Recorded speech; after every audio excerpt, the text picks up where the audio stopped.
Hello, everyone. We're here today with Melissa Brantley with South Central Health District. Welcome, Melissa. Thanks for having me, Ron. I appreciate I'm so it. glad to have you back on. It's been a little while since we've been able to have you on, and so we wanted to talk about some important things as far as the health of our community. And you know, we're coming up on that time of year for Flu season. Yeah.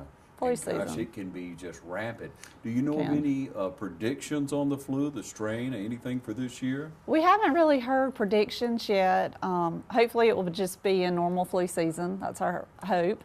You know, some years are worse than others. And that's why we tell everyone to prepare. Make sure you've been vaccinated. The vaccine is perfectly safe for babies as young as 6 months old and on up.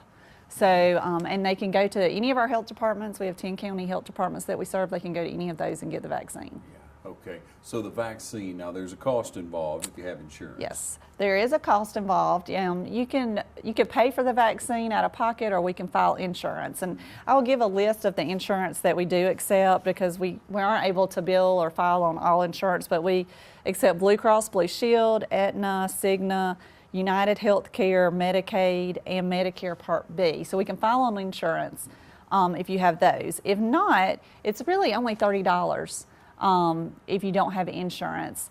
$55 if you get the high dose. And now, what's the difference in that? We get that question a lot. The high dose is recommended for people who are 65 years of age and older. Or people of any age who have a very weak immune system, and they can ask their physician if they qualify for the high dose. The high dose is just a little bit different in that it has a little extra boost of some of the vaccine. So it may give a little bit stronger protection for those age groups who may need it. We know that if you're 65 and older, if you were to get the flu, it can affect you more than it affects someone who's younger and healthier. They may have diabetes, heart disease, and things like that they're also having to deal with. So we give them an extra little push if they're 65 and older. And it's a little bit more of a cost. Other than that, you can get the regular flu vaccine, and it's $30. Okay. So I think it's a good deal when you consider what you're protecting yourself against.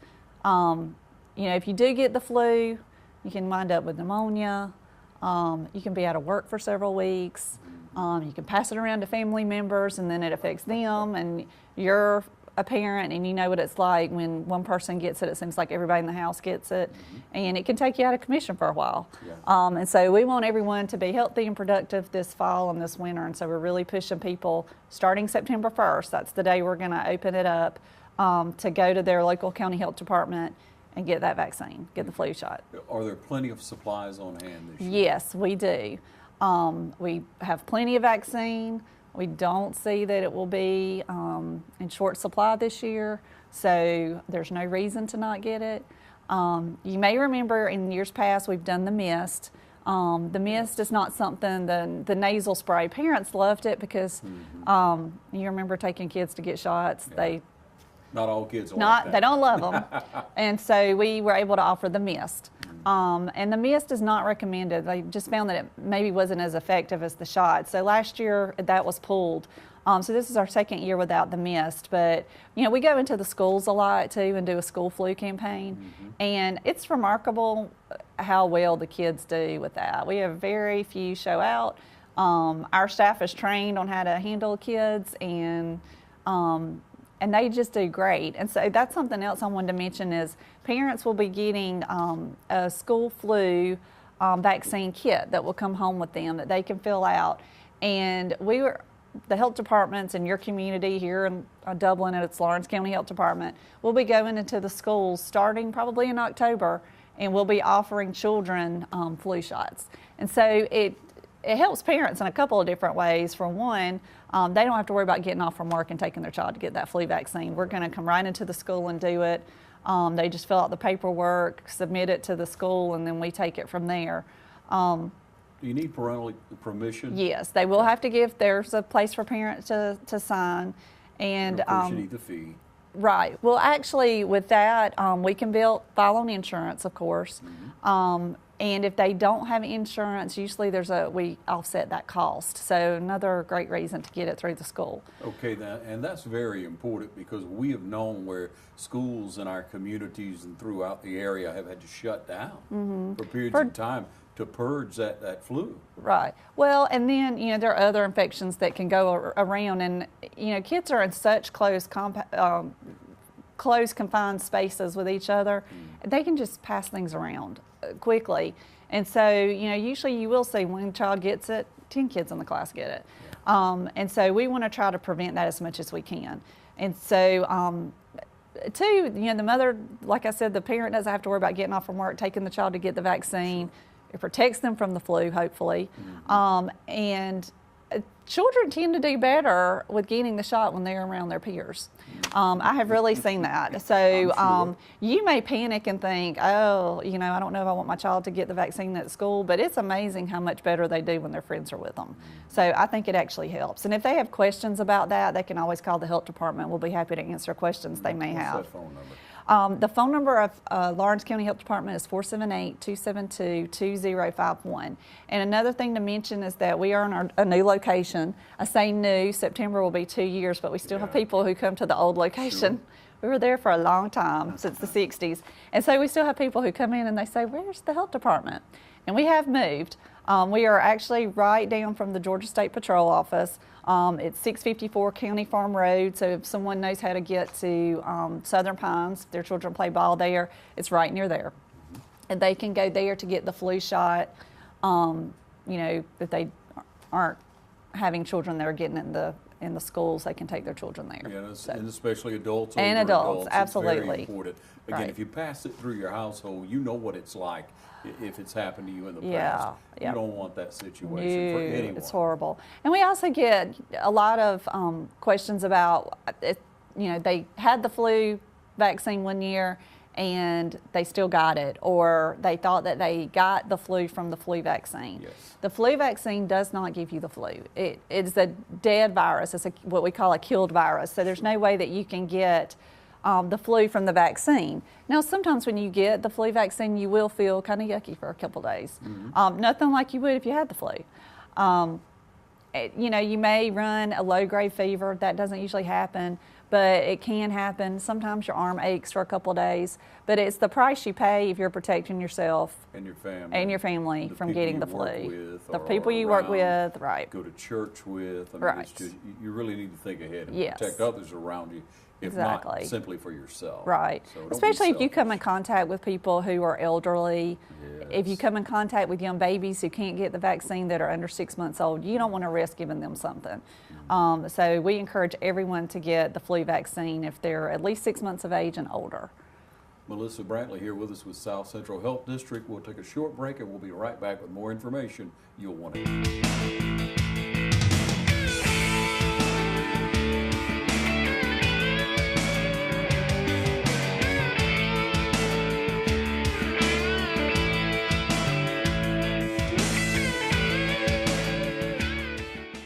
You've been saying you want it, and now's the time to get it. Pool and patio furniture in style with fabrics you want, comfort and durability you deserve. You'll even save on accessories and add your own personal style. Peak season and telescope casual furniture, a new category of furniture made of superior quality marine grade polymer, will not crack nor separate in any outdoor environment, and proudly made in America. Come see the full line of pool and patio furniture at Mid-State Pools and Spas today, and bring home a colorful poolside with the original Pawleys Island Adirondack chairs. Visit our showroom today and see the complete line of lounge chairs for your pool, and see the selection of Louisiana grills, the wood pellet grill that bakes, roasts, braise, smokes, grills, sears, char grills, and barbecues. Anytime's a great time for a Louisiana grill, and now's a great time to save at Mid-State Pools and Spas, located on Veterans Boulevard in Dublin.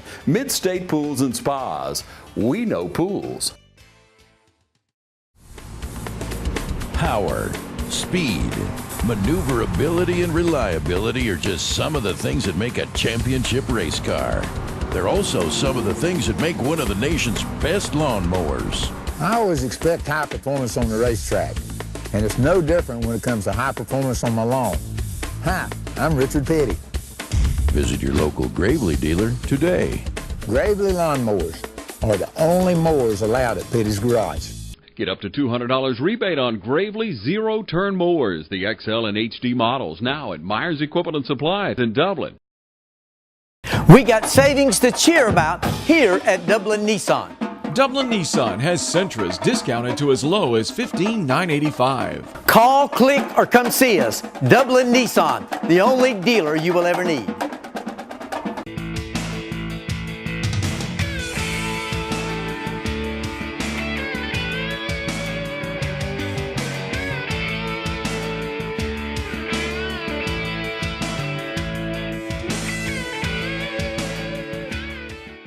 Welcome you back again from South Central Health District. We have Melissa Brantley here with us. How many years have you been with the health department?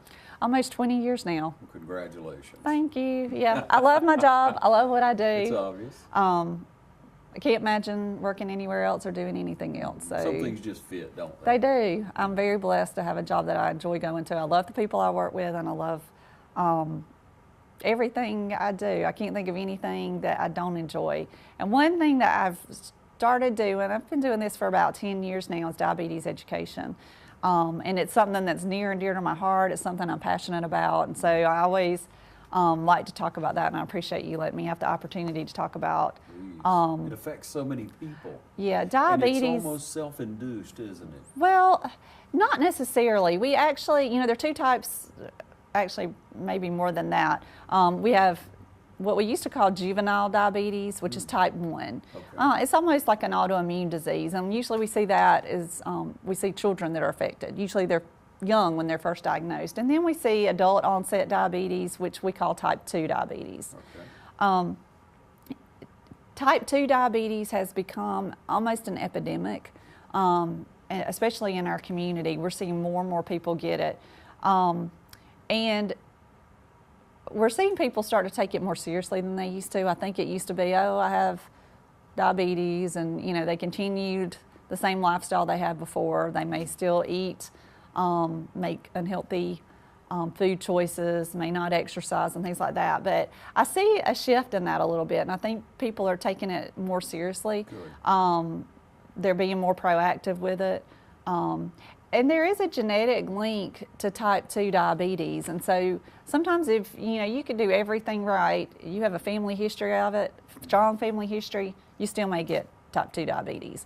And so that's frustrating, I think. So can you affect the seriousness of it? If you can get tight control of that, you can prevent or lessen a lot of those long-term severe consequences that we see that happen with uncontrolled diabetes, like blindness, neuropathy, kidney failure, limb loss, foot amputations, things like that. So those can be prevented. And that's part of what I'm doing with diabetes self-management education. I've been doing that for about 2 years now. We've had a diabetes support group that meets monthly. We meet at Addington Place, and it's a free service for anyone in our community. When is that? We meet the second Monday of each month. And so at 7 o'clock, it's for anyone in the community. You don't have to pre-register, you just come. Sometimes we have spouses of family members who have it, they don't have it, but they just want to come and get information. Sure. And it's a great resource for people who do have diabetes. We also offer diabetes self-management classes, and those are a little more intense. It's more information on nutrition. I think that's the hardest part that people have with managing diabetes, is figuring out that nutrition piece. It can be overwhelming, and I think a lot of times people say, I don't know what to eat, I give up. And so I'm trying to help people not do that, because it can be done, it can be easy, and so that's kind of what I try to help people with. And we also talk about, when do you check your blood sugar? How often do you check your blood sugar? What should your numbers be? And that sort of thing. And it's great information. I've seen a lot of great results from it. So it's proven to be effective. So if you have a family member who has diabetes and they need some extra education, they can call me. They can call the Lawrence County Health Department and find out about the classes, or they can call me. My direct line at work is 478-275-6524, and I will be happy to get them enrolled in those classes, or at least help them get enrolled. We do have to have a physician referral to do them. Okay, but what are things that, as we come through life, we should stay away from, just as an onset, just as someone who maybe has someone in the family who has diabetes and wants to look ahead and say, what can we here's do what to prevent it? What can we do to prevent it? And I'm right there. I have family members who have diabetes, and I'm constantly thinking, what can I do to make sure I don't have that? You know, we talked about the genetic piece. There's nothing I can do about that. No. It's my genes. I inherited those. Sometimes that's good, sometimes that's bad. Where diabetes is concerned, that's bad, because you can't always control those. But what can we do? One is maintain a healthy weight. That's the most important. So if you are overweight, you have a high BMI, get it into a normal range. Exercise, healthy eating. Those are the biggest two pieces. And that's the hardest two pieces I found for people to manage. Exercise and healthy eating are two of the most important things we can do, and maintain that healthy weight. Those are the best two things we can do to try to reduce our risk of getting diabetes. So who can check that body mass index, the BMI you mentioned? You can actually go online and type in BMI calculator. Okay. You can get your height and your weight and plug it in and find out. It gives you a rule. Yes, exactly. What I encourage people to do, adults of any age, and even teenagers for that matter, is talk to your doctor about, getting them to screen you, to see if you might be at risk for diabetes. They can check something called your A1C, and that will tell you if you are diabetic or what we call pre-diabetic. And if that number's a little elevated, I need to do some things to change this so that I don't have diabetes later on. And it's important. It's an important number to know. A lot of people don't know what an A1C is, but that's one thing I always say: talk to your physician, find out what that A1C is. That lets you know where you need to be working and what you need to be working on. So another reason to visit the doctor. So many people Absolutely. don't visit the doctor. You think you're all right, not even for a physical on some type of routine, whether it be a yearly basis, as some people do, or every 3 to 5 years. You should get yourself checked out as you get older. We need to have that cholesterol checked every year, need to have the A1C checked, need to check that blood pressure regularly. All of those things are so important. And I can't tell you how many times I've seen people or met people at our support groups, and they went to the eye doctor, and the eye doctor was noticed something was off with their vision, and they were diagnosed with diabetes. By that time, it had already damaged their eyes, and they were legally blind. And it happens more often than not. So what are some little warning signs, something that would affect them that would indicate? Maybe they're thirsty. They just don't feel right. They're very tired. Usually when people come to the classes, some don't have any symptoms. That's the scary part is they say they have no symptoms whatsoever. They didn't find out until the doctor checked their A1C. Because what can happen over time is you adjust to a high blood sugar, and that starts to become normal for you. And so that's the scary part, is that some people have no symptoms whatsoever. But the other symptoms would be that you're just thirsty, maybe you're urinating a lot, you just don't feel like yourself. Sometimes you can get a little confused, have a headache, that sort of thing. So I always tell people, if you ever feel like something's just not right, go to your doctor. Because if it's not diabetes, it could be something else. It could be your heart. It could be a number of things. But it's the same thing I tell the diabetics that I work with. If you don't feel right, check that blood sugar. Let's see what it is, because it's probably gone too high or it's gone too low. The same goes with someone who doesn't even have diabetes. If you don't feel right, there's a reason. Find out what it is. That's important. Don't neglect your health. No, absolutely. Yeah, Melissa Brantley here with South Central Health District, and we're talking about the flu shots, and we're talking about diabetes, and we want to reiterate before we leave you, ladies and gentlemen, that flu shots are available. Available starting September 1st, which is Friday. You can get that flu shot starting at 8:15 on Friday morning at the health department. And there is no wait. You come in, if you tell them you're getting the flu shot, they get you in, they get you out. So get in quick, get out quick. Again, the price on that, $30 if you're just paying out of pocket without insurance. So it's a reasonable price to pay for your health. More great information. Thanks for joining us. Thanks, Ron. I appreciate it. All right, and thank you for tuning in to TV 35.